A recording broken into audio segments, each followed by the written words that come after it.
Hello everyone, आज बात करेंगे औरंगजेब के बारे में। क्या है उनकी सच्चाई? क्या औरंगजेब सच में इतना क्रूर थे जितना फिल्मों में दिखाया जाता है?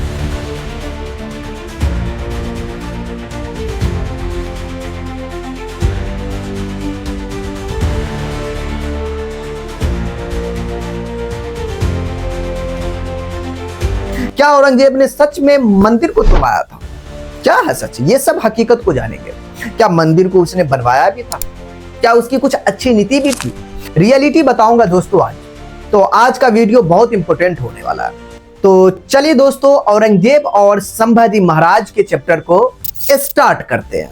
दोस्तों, सबसे पहले औरंगजेब का प्रारंभिक जीवन के बारे में बात कर लेते हैं। उनका जन्म 3 नवंबर 1618 को फतेहपुर सिकरी में हुआ। उनके पिता थे शाहजहां और मुमताज महल उनकी माता थी। जी, ये उन्हीं के सपुत्र हुए।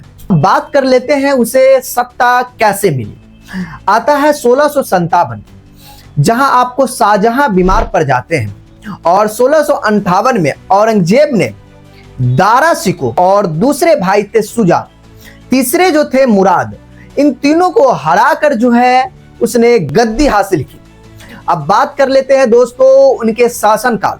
वो तकरीबन 50 साल तक, मतलब 1658 से लेकर 1707 तक जो है मुगल साम्राज्य अपने चरम सीमा पर पहुंचा। जी हाँ, वो उनके शासन काल है 50 साल तक का।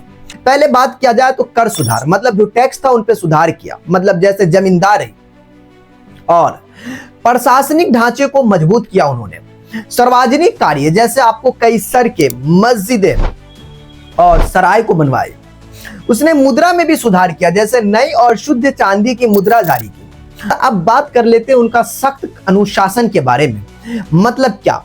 उसने दरबार में सादगी अपनाई, नाच गाना जैसे चीजों को बंद करवाया। जैसे अनारकली को नचवाया जाता है, ये सब चीजों को बंद करवा दिया उसने। और उनकी एक और खूबसूरती है, वो स्वयं को जो है राज्य के वेतन पे रखा।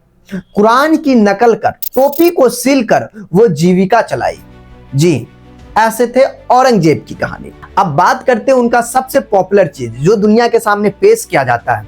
जी हाँ, धार्मिक नीति और मंदिरों का निर्माण किस तरीके से हुआ। दोस्तों, 1679 में जजिया कर लागू किया। ये गैर मुस्लिमों पर, मतलब जो गैर मुस्लिम थे उस पर जो है ये कर लागू किया ये टैक्स देने के लिए। जी हाँ, ये सच है, इसमें कोई दोहराई नहीं है। उसने कुछ मंदिरों को भी तुड़वाया, जैसे विशेष रूप से कहा जाए तो काशी विश्वनाथ, केशव देव मंदिर, ऐसे मंदिरों को भी उसने तुड़वाया है। इसमें कोई शक नहीं है, बिल्कुल ये सही है। जी हाँ, और बात किया जाए तो क्या तुड़वाया तो बनवाया भी है। जी हाँ, उसने बनवाया भी है। जैसे आपको जो है महाकालेश्वर मंदिर, ये उज्जैन। अगर दूसरी बात किया जाए तो जैसे गुजरात की जैन मंदिर, उसके बाद जो है सोमनाथ मंदिर गुजरात में, तो उनकी भी जो है कुछ मंदिर उसने बनवाए भी है, तोड़े भी है। ये उनकी सच्चाई है, इसमें कोई शक नहीं है। जी हाँ, ये बिल्कुल सच है। बात कर लेते हैं 1680 में, जब शिवाजी महाराज के मृत्यु के बाद उनके पुत्र संभाजी महाराज ने युद्ध जारी किया। जी हाँ, अभी हम बात करेंगे उनके पुत्र के बारे में, क्योंकि आज की जो टॉपिक है संभाजी महाराज के बारे में। नेक्स्ट वीडियो लाएंगे जिसमें हम जो है शिवाजी महाराज और जो है औरंगजेब की पूरी स्टोरी को कवर करेंगे। दोस्तों, फिलहाल मैं बात कर लूं संभाजी महाराज के बारे में, जो आपको फिल्मों में दिखाया गया, जो अभी इतना ज्यादा अभी प्रचलित है, सोशल मीडिया पे जो है वायरल है। उनकी बात करते हैं किस तरीके से दोस्तों संभाजी महाराज ने औरंगजेब को परेशान किया। इतना परेशान किया कि वो जो है मानसिक रोगी बन गया। दोस्तों, पहले बात करते हैं संभाजी महाराज, जो 1657 से 1689 तक आपको मराठा साम्राज्य का रक्षा और आपको विस्तार किया, और उसने गुरिल्ला नीति अपनाई। जी हाँ, और लगातार 8 साल ये जो है आपको मुगलों के खिलाफ उसने युद्ध किया, और उन्होंने औरंगजेब की सेना को कई बार परेशान किया। दोस्तों, पहली बात करो दोस्तों, तेज गुरिल्ला युद्ध, जिसमें संभाजी महाराज ने अपने पिता शिवाजी महाराज, मतलब उसका जो गुरिल्ला युद्ध नीति थी, उनको आपको जो है उन्नत किया, और उन्होंने छोटे छोटे दस्तों और मुगल सेना पर अचानक हमले किए और तुरंत गायब हो जाते। ऐसी नीति अपनाई, मतलब जस्ट आपने उसने हमला किया और उसके बाद जो है वो गायब हो जाते। इस तरीके से जो है औरंगजेब को परेशान किया।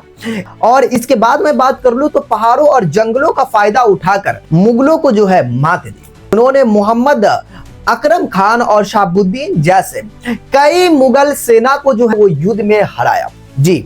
और साथ में है दोस्तों मुगल और काफिलों और उनके रसद आपूर्तियों पर हमला किया। जैसे कि मैं बता दूं, संभाजी महाराज ने मुगलों की सप्लाई लाइन काट दी, मतलब आपको जो है जिससे औरंगजेब की सेना जो है भोजन हथियार जैसे चीजों की भारी कमी आ गई और उन्होंने जो है मुगलों पर अनाज और हथियार सोने चांदी के जो है काफिलों पर हमला कर दिया जी। इस तरीके से जो है औरंगजेब को परेशान किया उन्होंने। औरंगजेब के लगभग हर जगह अपनी सेना के लिए नई भोजन मतलब आपको नए तरीके का हथियार फिर से भेजना पड़ता था, जिससे कि जो है मुगल खजाना जो है खाली होने लगा।